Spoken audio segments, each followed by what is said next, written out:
evening and thank you for joining us. I'm Erica Stanish. A scary scene at a congregation in North Braddock this afternoon when a man pulled a gun on a pastor in the middle of their sermon.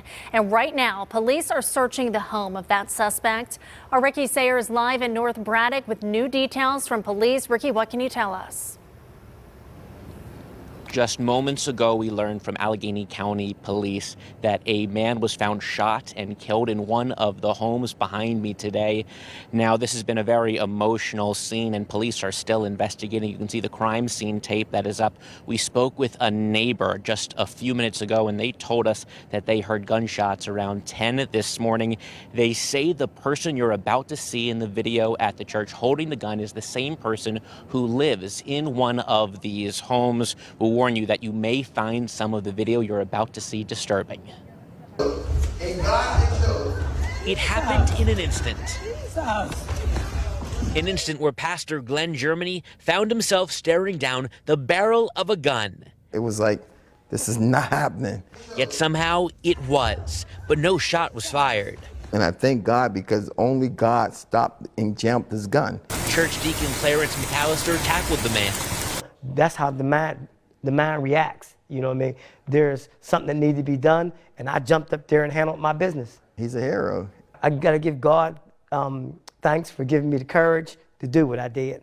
Before trying to shoot, Germany said the man smiled at him. The man was eventually taken into police custody. That's where Germany was able to speak to him. You know, didn't do nobody nothing. This guy was just dealing with spirits, he said, and he came in and he wanted to shoot somebody.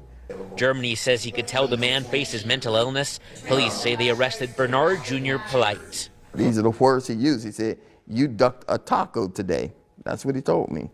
And I guess that's slang for you ducked a bullet. Polite apologized to Germany, who says he forgives him. Germany hasn't been able to process this. The thing that hurt me the most, and it brings tears to my eyes because I couldn't watch my daughter break down, and I watched my daughter who's seen it all.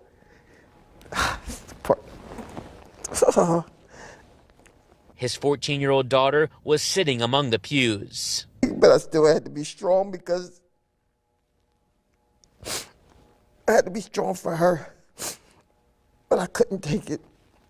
And just seeing her, that's the part that, you know, it's hard for me to digest. And again, this was at Jesus' Dwelling Place Church in North Braddock. The pastor told us that he plans to tell his parishioners about how important it is to know that mental illness is real. And we also want to make clear that police haven't connected the scene behind us with what happened at the church. It was the neighbor who was able to make that connection for us. Obviously, a lot going on here, and we are working to learn more information. Live. Listen, man, they keep blaming it on mental health and mental illness and all of this stuff. Nah, fam, we need to just call a spade a spade. This junk is evil. It's straight up evil. And, you know, we want to make sure that we kind of try to, you know, make it less than what it really is. But the reality is that these people are criminals. He obviously killed somebody else. And we just glossing over that part because the real story for a lot of people is the fact that he went up in a church and then they breaking down each scene and that, you know, he going back and forth, and then the deacon. Shout out to the deacon. It's important to be able to have real ones around you, to be able to hold you down. And the deacon just ran up there like a G. It happened in an instant.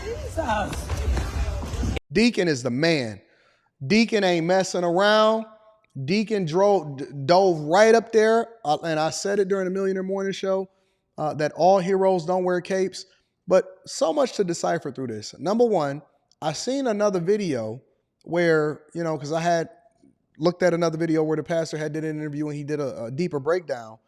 The pastor said that the gun actually, he squoze the trigger and the gun clicked. And so apparently it was jammed for whatever reason. You could say it's divine intervention. You could say it's God. You could say, oh man, that's just the mechanics of it, whatever. They say that the gun jammed. That's number one. Number two, real one. Deacon was up there and he ran up on him because the dude was just calm and he was going up there or whatever to go and kill the guy. That's number two. Number three, they willing to do this in front of your 14-year-old daughter or in front of other people. Zero regard for human life whatsoever. And number four, They always looking for you as the good person to give them forgiveness or to be understanding of their plight and automatically blame it on mental illness, which in my opinion, I think that that's a play so that they can then get out of what it was that they would originally get from the sentencing, especially considering that now they're tying in the fact that he killed somebody else and it was a dead body at his crib before he came up here in his pajama jeans in order to try to shoot the pastor. Now, some people are going to try to also deflect and they say, have this, be a bigger conversation about the church. This ain't about the church right now. This ain't about the church. This is about the fact that this is a spiritual war. This is a lot of negative stuff that's happening in our society and going on. And we not really taking it serious until it's ultimately too late. We had a conversation last Monday where we talked about gun laws. One of the things that I disagreed with, and I spoke adamantly about this, is the fact that the most vulnerable among us are always the ones that suffer the biggest consequences. When you see these people go after people and stuff like that, they don't go after the tough guys. They're not over there trying to get into they not doing that, bro. They going into churches, they going into schools. And if it wasn't for, whether you want to say divine intervention, quick thinking, deacon going over there and being Robin and getting a hold of this guy and getting control of it, you see another fatherless man that's actually trying to probably do the best thing for the community, killed in front of his 14-year-old daughter and the parishioners, and we having a completely different conversation today. Thank God that we not having a different conversation. But you got criminals running the streets, and the people that are villainized are the ones that's actually trying to protect you or the ones that's trying to give you game on how it is that you need to be moving more effectively so that you don't find yourself in a situation in the first place. And then they're going to blame it on mental health. They're going to blame it on mental illness. They're probably going to give them a therapist.